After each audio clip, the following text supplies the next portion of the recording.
Hey, welcome to SEO News Roundup by Pathfinder Marketing.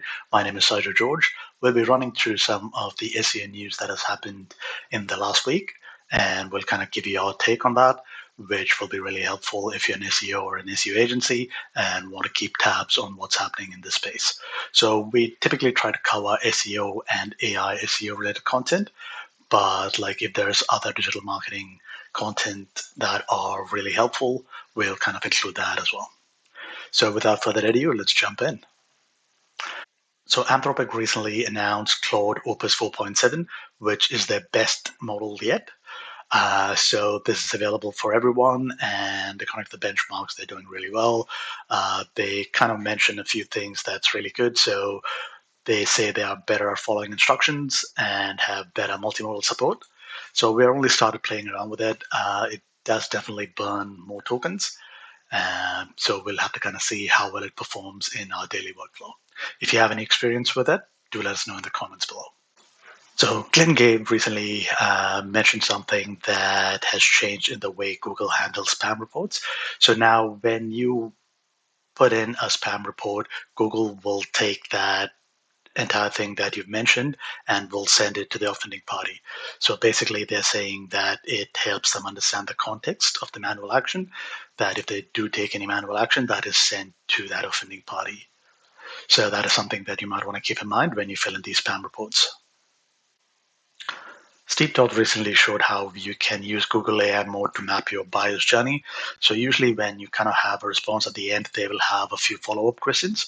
And now you can right-click on a tab, basically, and click duplicate when you're in the AI mode, and then like follow the different parts. So if you want to like get the answers or like the follow-up questions to each of those questions, now you can just duplicate the tab and just follow it that way. So this can be handy when you want to understand the intent behind each of these things. And you can also like run a Claude skill to kind of extract these things as well. So this is an easy way to do that. He's got a video explaining how to do all of that in details. So if you want to try it out, just jump onto the link and follow that video. So OpenAI announced a new bot, OAI Ads Bot.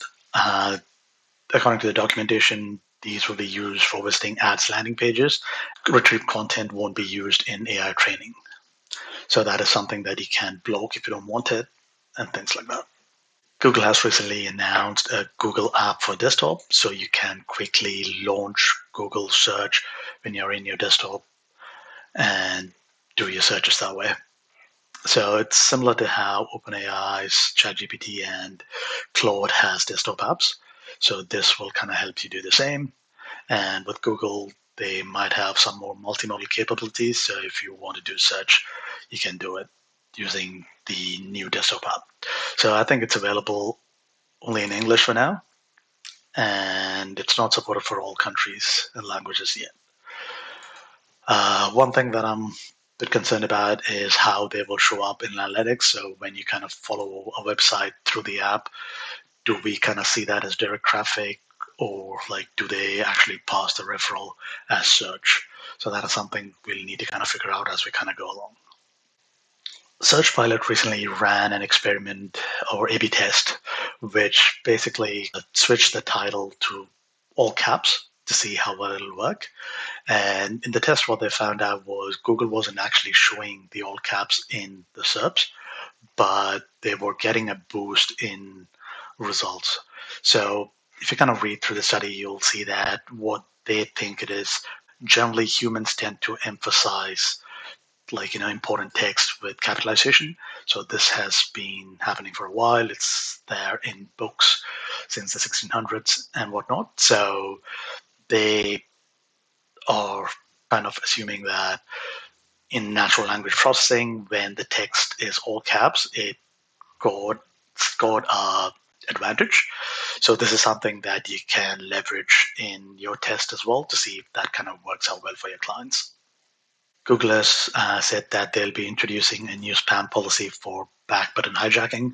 So what that basically means is if you're on a website, you click back, like you'll go back to your previous result. So in most cases, when you search for something on Google, then land on a result, hit go back, and then go back to the SERPs, and then click on something else, that is a signal that Google uses. And some sites are preventing the back button click, so basically they can't go back to search results. So Google is saying they will start penalizing those sites with a manual action, and they've given a cutoff date of 15th June for that. So they're kind of giving a couple of months heads up to the sites that actually engage in this practice to kind of stop doing that. Otherwise, they'll get penalized. There's an update in Google Post which allows you to repeat post over time. So now there's a new drop down that has the option to repeat a post. So like, think if you have like a monthly offer at a restaurant and things like that, you can kind of set it once and then forget about it. So it'll kind of like, be republished. So this is quite handy. You typically had to use third-party tools for this. Now there's a native operation within Google Post to do that. If you run a WordPress site, you should know that somebody recently bought 30 plugins and created a backdoor in each of them. So if you go to this particular post, you will kind of see the list of uh, plugins that were affected and a timeline of when those things happened. I think WordPress has disabled all of these plugins, but it's worthwhile to kind of check if, like, your clients or your site has those in there. Google has released a guide on how to onboard your site with Universal Commerce Protocol in Merchant Center. So now there is like a guided path that you can follow to kind of set it up. So we haven't tried this actually, but this is definitely one of those things that is worth trying out if you have e-commerce clients.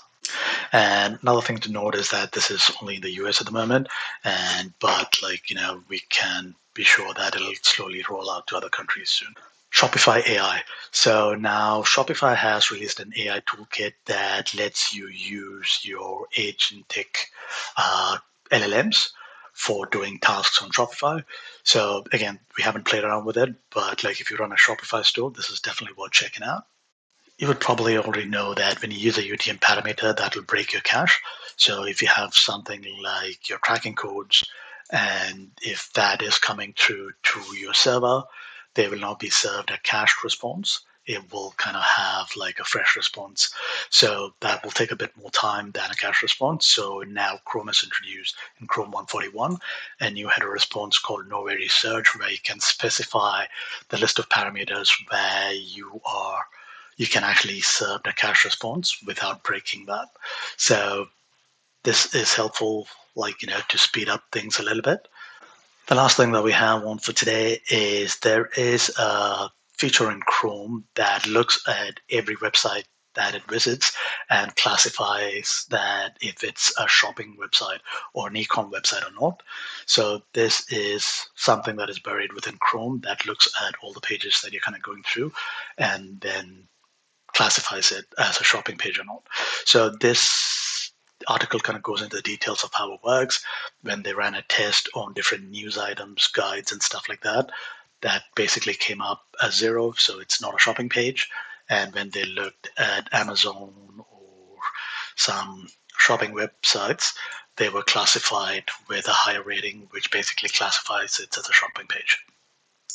So what you should take away from this is if Chrome can't identify your page as a shopping page, so if you have a lot of stuff like about the fold that doesn't give any signal that the page is a shopping page, Chrome might not classify it as a shopping page. So it's important that you kind of put shopping elements about the fold so Chrome can pick it up.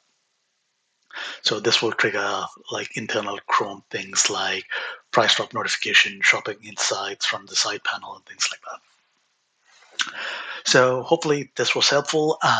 If you guys like this format and have any suggestions, please do let us know so we can make these things better in the future. All right. Thanks.